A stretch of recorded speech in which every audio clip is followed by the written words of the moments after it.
Hello, welcome to another episode of Return on Character with me, Dan Cooper, your host, the founder of Rock Investments, an investment strategy that allocates capital on the basis of the character of the public company CEOs. And the reason we have this podcast is to talk to people that think character matters. And I would struggle to find somebody that would think that would matter more than anybody than Shannon Sedgwick Davis, one of my dearest friends. We've known each other for 20 plus years.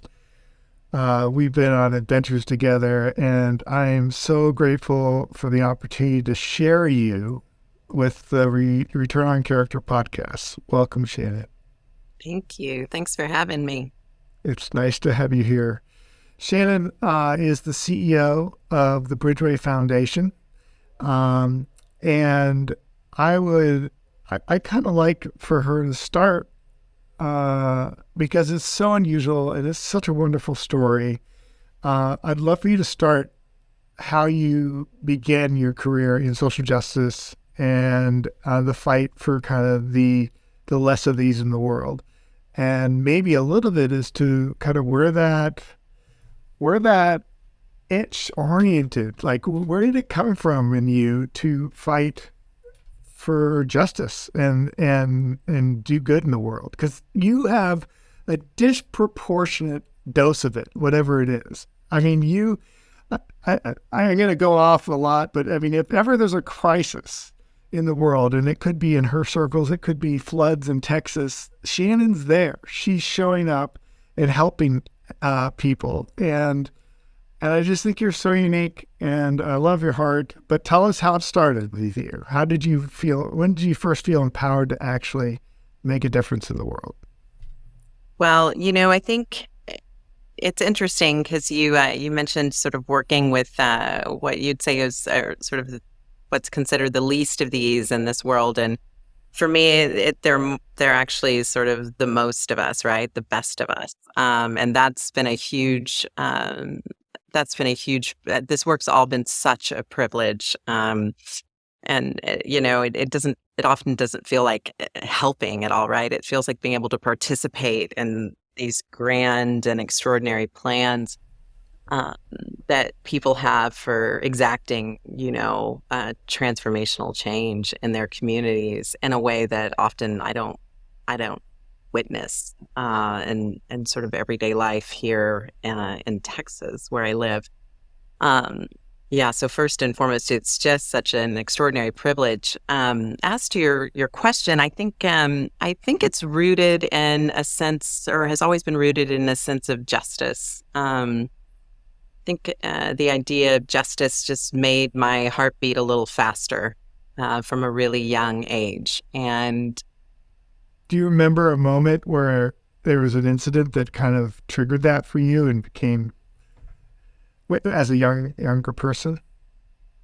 My parents often talk about how, when I was in, middle school, I would bring home stray animals. And then sort of when I got to high school, I would bring home stray humans, different friends or somebody who'd been kicked out of their house or something.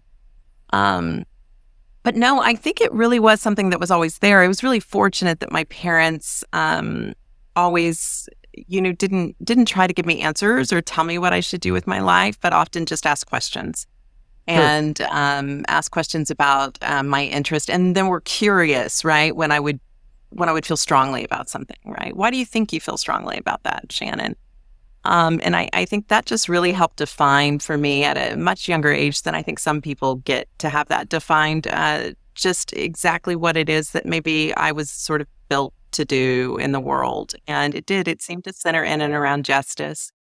That led me to law school because most people assume that justice, passion, and, equals law school. However, I haven't practiced. I only practiced law for a very short time.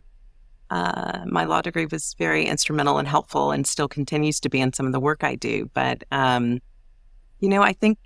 think I was really fortunate on both those fronts, just identifying early a theme in my life that was really important, and having parents that just that really let me pursue that and didn't feel the need to sort of quantify it or nail it down.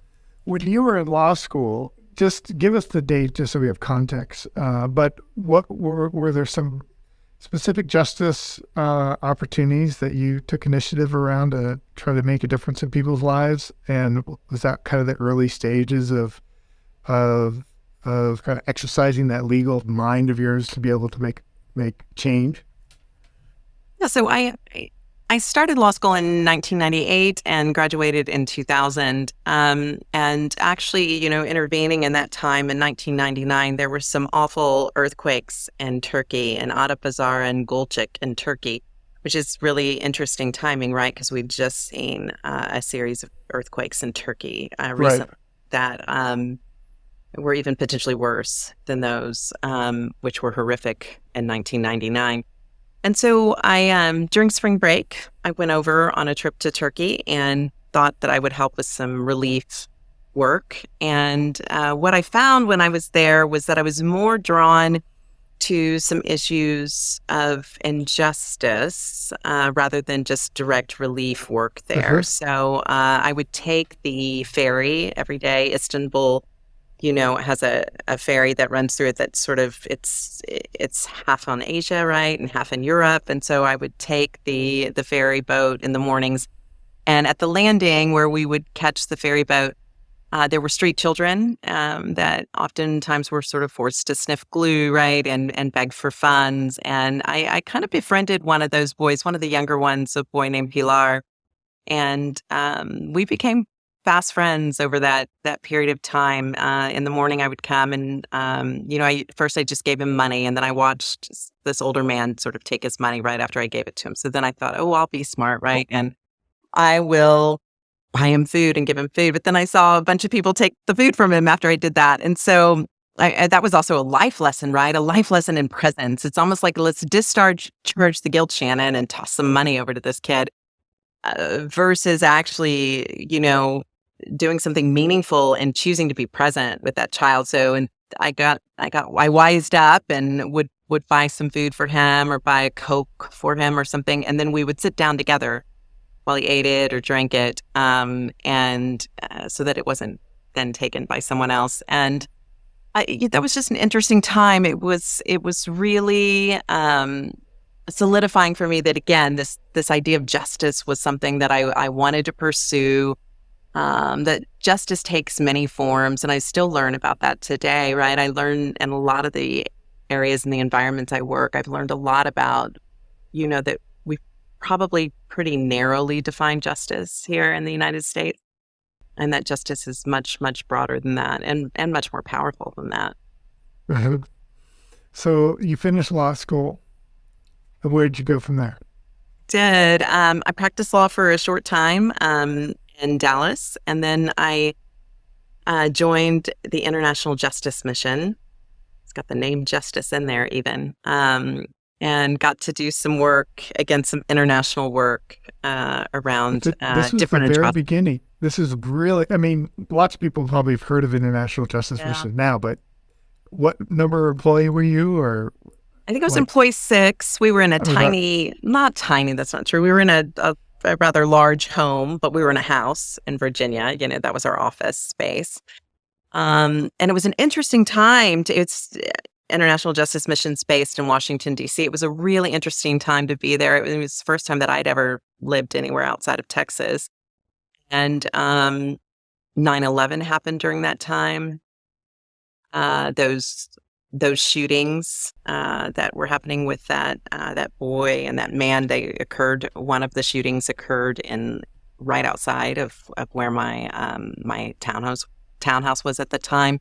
There were some pretty major sort of world events that were occurring, or American events that were occurring during my time in DC. And I wasn't there often because I was traveling a lot for work, but it you was. guys, you and Gary and the team exposed what ended up being kind of an international exposure to some of the abuses going on in Cambodia.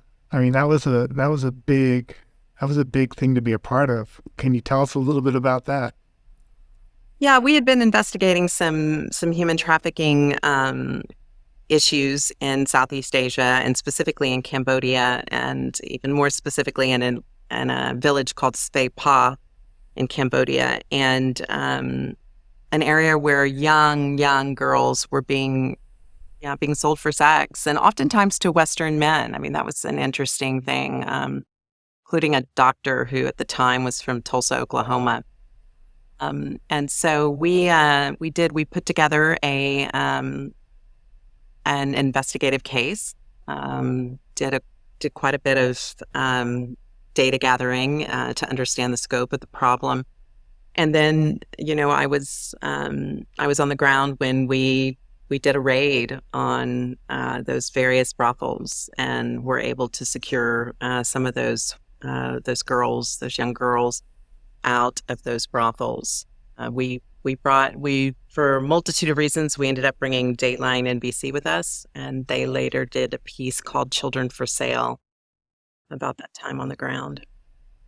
I mean, that is what I recall is that was a pretty seminal piece that really opened up the doors and highlighted that specific doctorate and what they were doing, and brought the challenges that were happening there home to actual real Americans participating in it. It was extraordinary. I think that's right. I mean, justice, though, is interesting, right? Because there's different forms. And that was one of the most frustrating things is the perpetrators, the gentlemen who were using the girls, a lot of them didn't really see that day in court the same way that the brothel owners did. Right. Well, that's the ever-present tension that I know from knowing you that you constantly have to deal with in your heart, and it's also the tension that it's kind of part of the deal when you do what you do.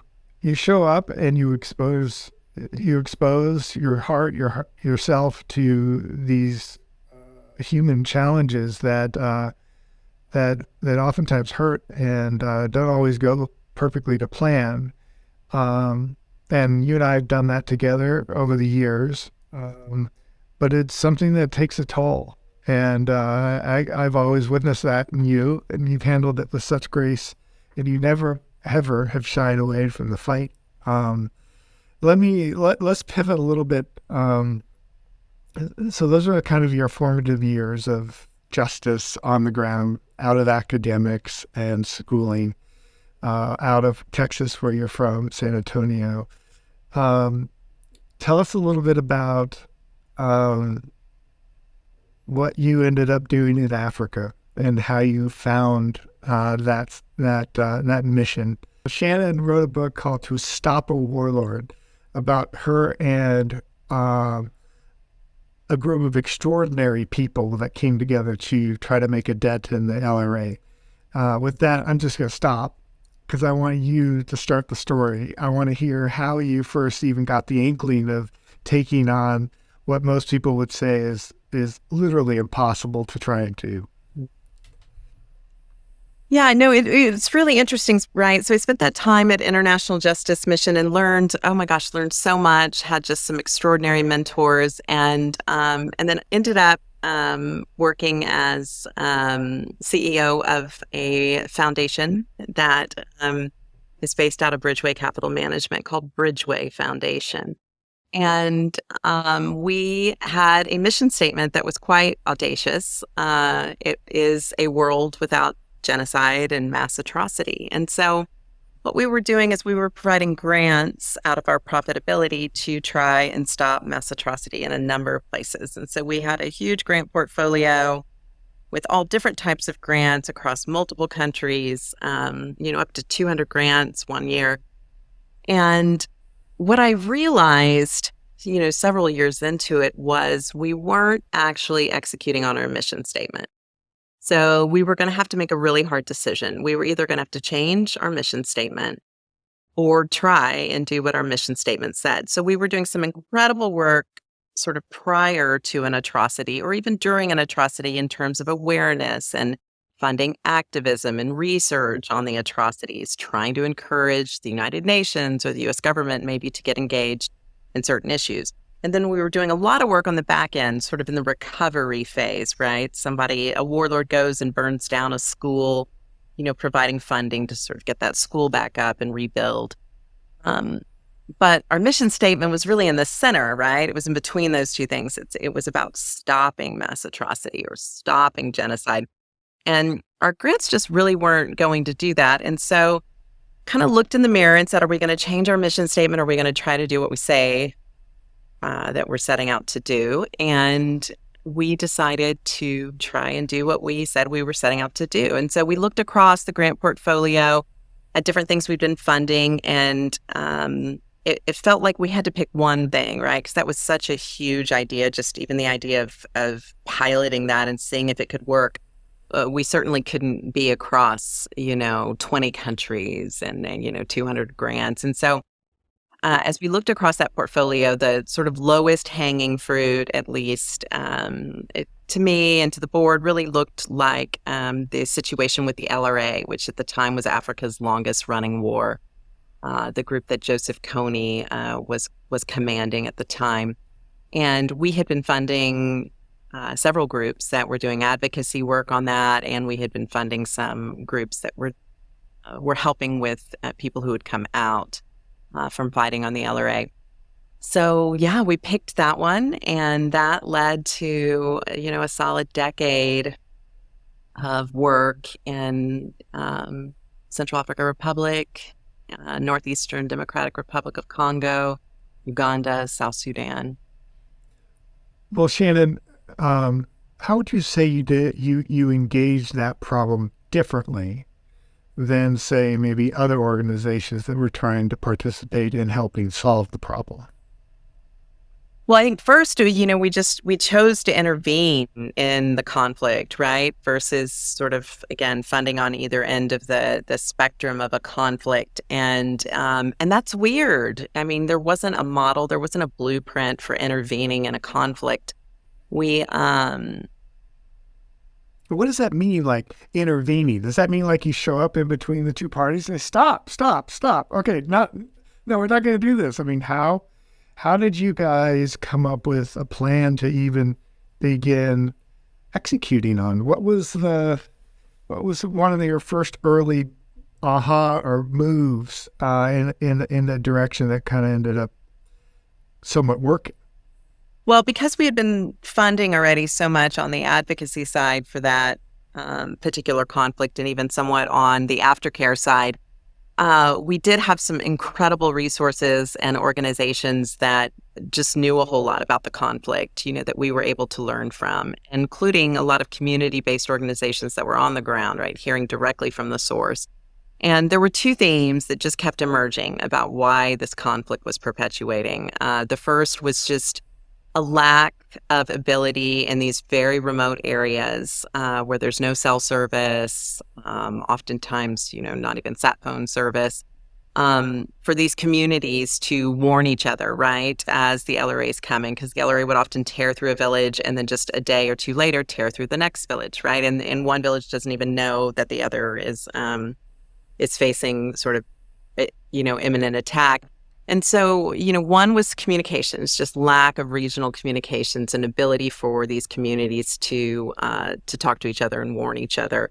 The second gap that was missing was the Ugandan army, and ultimately what became the African Union Army that was trying to pursue these perpetrators. They were lacking some pretty basic training in some sense in terms of training for the environment that they were having to pursue this enemy in. And so, this originally started in Uganda, but the terrain now that these Ugandan troops were having to pursue these perpetrators in were, 3 additional countries with far different terrain at times. And so they needed some training to sort of bridge the gap between, between what they currently already knew how to do and what was more conventional for them, and the way the LRA operated and what they might need to be able to be opportunistic about trying to stop the LRA. So those were the two themes that emerged. And obviously the first theme made sense. It's like, okay, communications, we can do that. And we did, and it was awesome. I mean, it was just extraordinary. We found these amazing community leaders through the Catholic Church, some extraordinary heroes who just had some incredible ideas, including just these HF radio systems that would go up on bamboo poles that they could pull down. And they started radioing into each other and reporting attacks and being able to warn of impending attacks.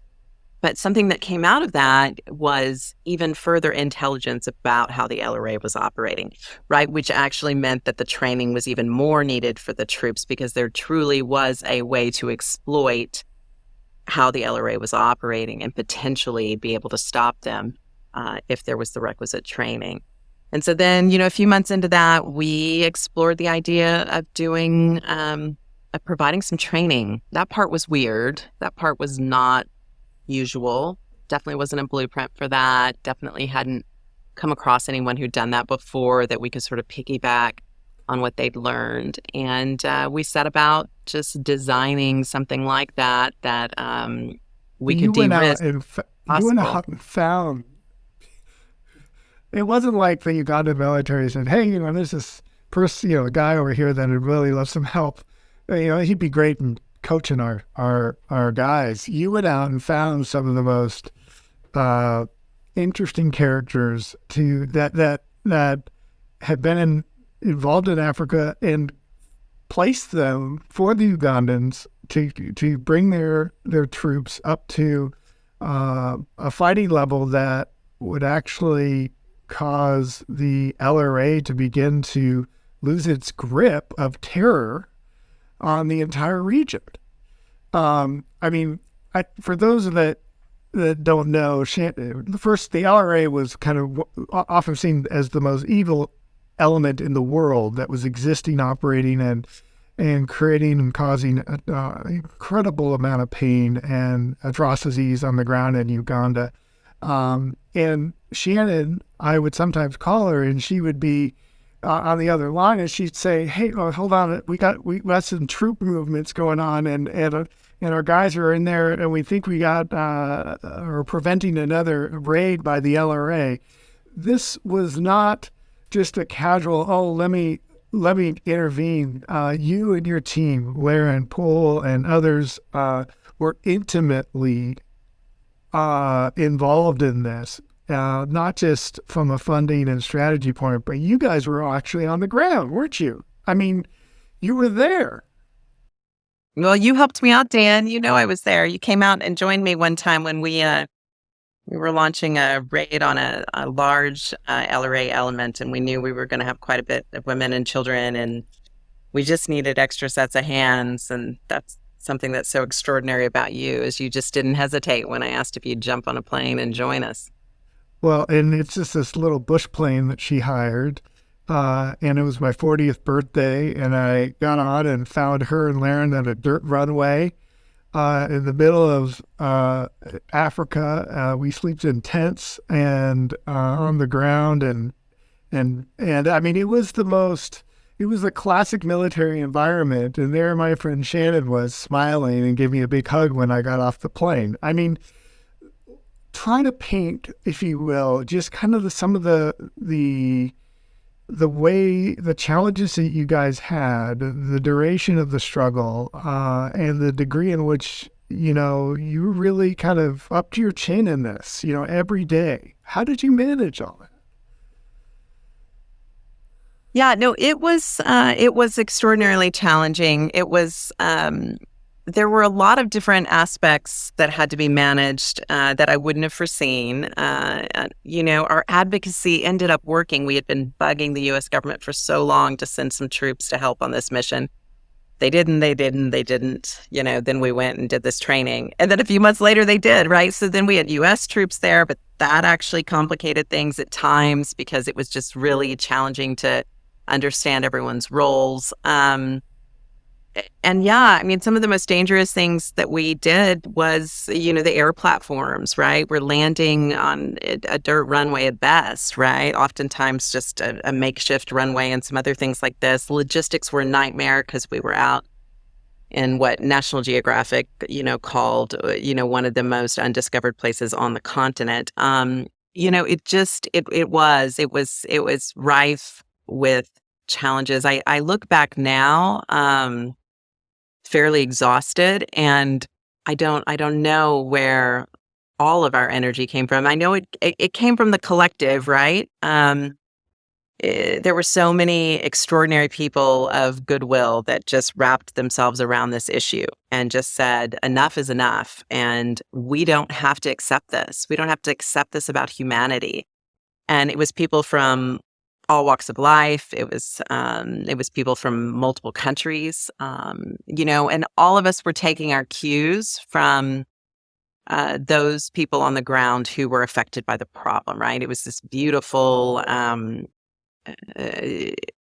truly extraordinary and unusual in some ways for philanthropy, where those on the ground that were affected by the problem were the ones calling the shots and were allowing us to plus their efforts. And it was just this moment in time of there was an ego there, or there often wasn't. There wasn't this sort of pride of ownership. It was all about this sort of messy, cobbled together collective that really all had a pure vision Right. at the end of the day for what they wanted. And we got some pretty cool stuff done. I mean, we saw just an extraordinary decrease in the abductions and killings.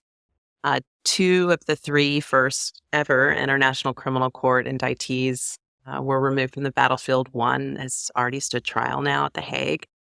And was arrested in these operations. It was it's hard to look back at it and feel like it was real. It was a really unique decade.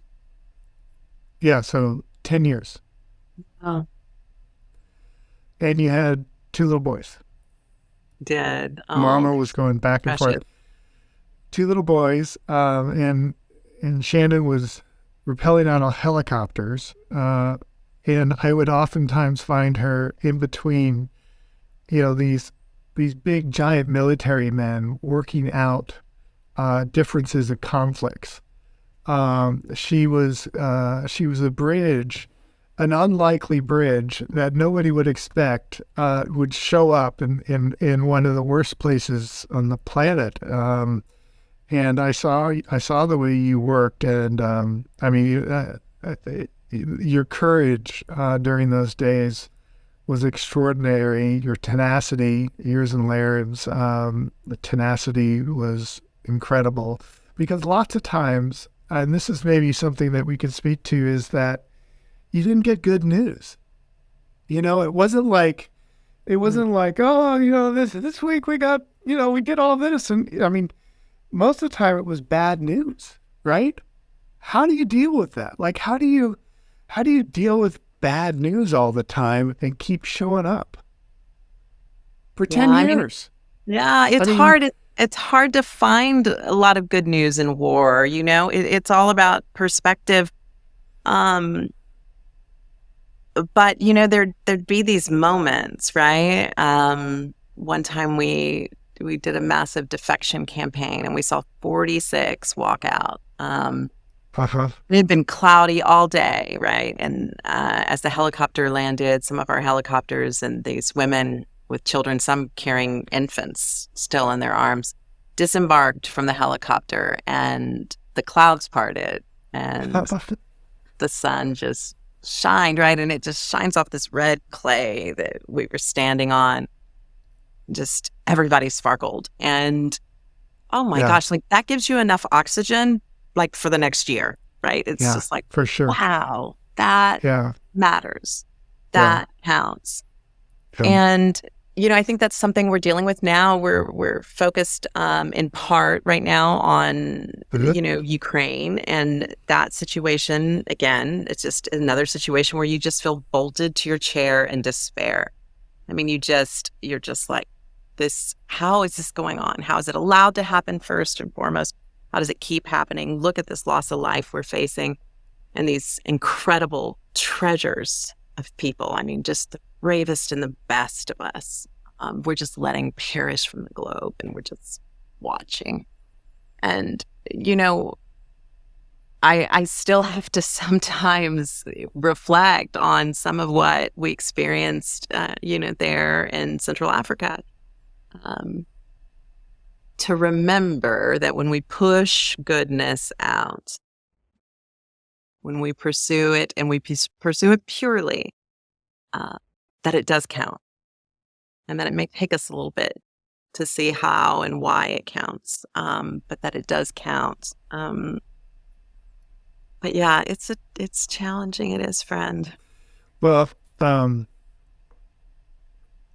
so you've gone to visit with Zelensky in Ukraine a couple of times now, right? Yes. And she went with our mutual friend Howard Buffett, the champion of champions, and then some other interesting characters. If you want to mention it, I would love to hear how those trips were. What was your impression, given the context that we are all facing collectively in the world today? This is on the forefront of all the newspapers. And what was it like going, and what are you doing today to try to push the needle in the direction of good? Yeah.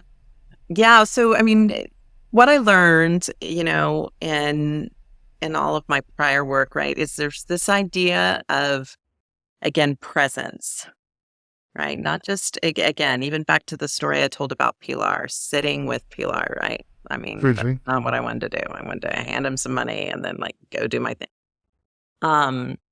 This idea of presence not only should not be discounted, I mean, it probably is the single most important thing, at least in the work that we do. And being fully present requires deep listening and deep understanding. And that's where solutions emerge. I mean, this idea that we would ever have a solution for a problem that's far off our shores, and that's comical, it's for me to think about, my children just being kidnapped and brought into a warlord's army or something. I mean, I'm not capable of putting my mind into their mind, or my heart into their heart. And so being deeply present, listening, that is where solutions will emerge. That's where ideas come. And then there's maybe a small role that we have to play in that, whether it be by financing some of those solutions or promoting them, or advocating where their voices may not reach at any given time. And so, very much the sort of same theory applies to our work in Ukraine. So the idea first was just to go and be present, and just to determine in our presence if there was a meaningful way for us to engage the problem set there, and do even maybe just the teeniest of things to alleviate some of the suffering.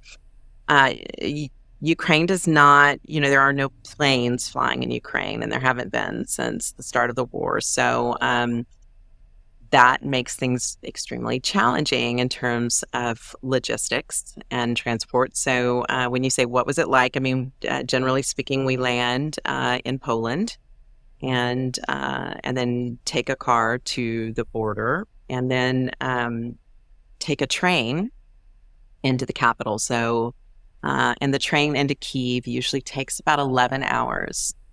So, I mean, Ukraine's huge, right? I mean, so few people, I think, understand how massive of a country it is. Again, sort of the fourth largest producer of grain in the world, right? I mean, it's just extraordinary country. And so, what's beautiful, that first train ride, and it almost is it felt a little Harry Potterish, right? We'd go on this little platform, and we'd go into this train, and oh my gosh, the rail system in Ukraine has been the backbone of this country during this war.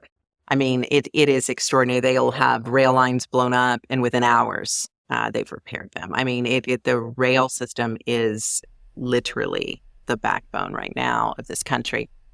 And so as we ride in the train, getting a chance to look outside the windows and see this country, and see this country in its current way, and then get out in Kyiv,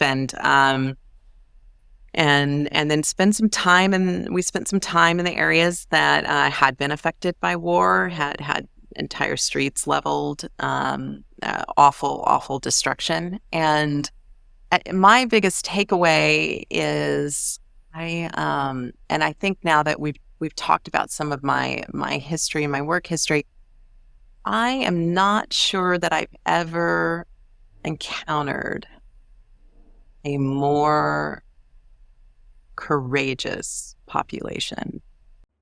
There's not space for fear. It doesn't feel like when you're with them. They have an extraordinary leader in President Zelensky. I mean, just that interaction with him, I put on my suit, I'm going to the president's office or whatever, and he's there in his t-shirt and, fatigues and just gregarious, a smile, just an ease that it's incomprehensible almost in light of what in the he's moment. had to lead.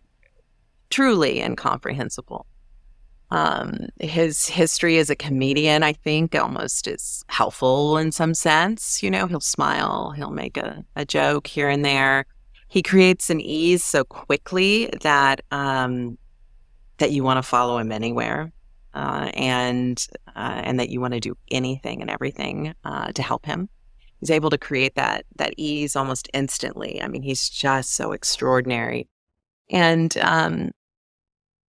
his people are like that as well. I mean, it's a group of people that, that failure's not an option, and fear often is not. And they're sacrificing everything, and on their backs, the free world is standing right now. And to me, it's interesting that you'd be in better position to speak to it, but is it not an interesting example of high character leadership versus very, very low character leadership, and the study in contrast? I mean, to bring it back around, I mean, our focus is trying to probably identify the Zelenskys in public companies today, but we also believe the 4 character habits as integrity, responsibility, forgiveness, and compassion apply to political leaders. What would be your thoughts on that as it relates to what you observed there? Yeah, I don't know that you could have a more stark comparison, right? Versus Zelensky, who, and I've been so honored in my life. I have met some pretty extraordinary leaders, like some greats of all greats. And I would say, Zelensky's the most extraordinary leader of our time. Our generation, and then Putin, who exists at this point to destroy. Yeah, I mean, he is evil incarnate, horrific levels of evil, and courage, right? Integrity over here with Zelensky. Yeah, fear with Putin. Yeah. Zero integrity. We'll kidnap your children and we'll adopt them out. And, it's literally like going back to awful, what history has taught us that we promised we would never repeat. He's just repeating and repeating. And selfishness, and also right? a lack of concern for his own people too, right? Like, this is the crazy part. This is what it's like, your heart also just breaks for most of these Russian men who've been sent over to fight this war. Because A, they've been misled or lied to, and B, they don't want to be there, but they don't have a choice. It's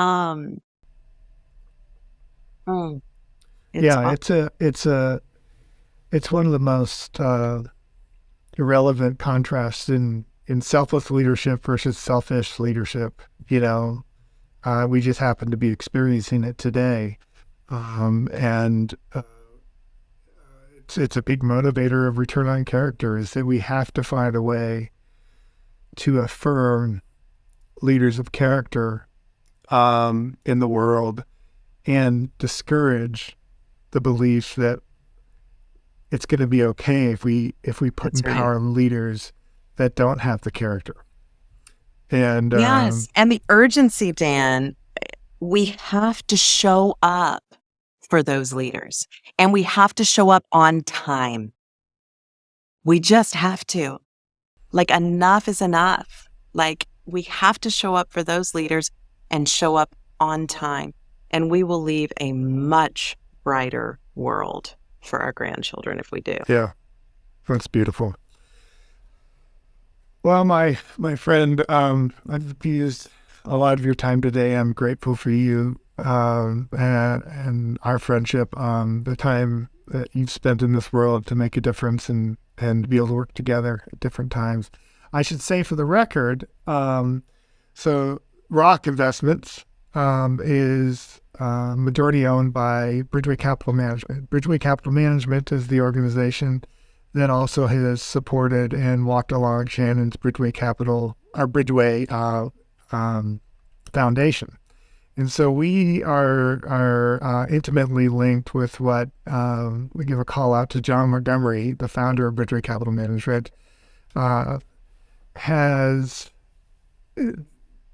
he opens up these kinds of things to happen in the world. He empowers people like Shannon and me to go and try to push in the direction of good in whatever category we may be good at working in. And if it wasn't for Bridgeway Capital Management, neither one of us would be able to do what we're doing. And I mean, maybe less so now, Shannon, you come off from the races and you hang out with all the big dogs, but it is truly an honor to be joined at the hip through Bridgeway Capital Management. And I just wanted to acknowledge that to everybody, that's a link. Grateful for that too. And grateful for John. John's a true visionary, and John lives in a world that he wants to see exist and models it in his own life. All right. Thank you, Shannon. Thank you, Dan.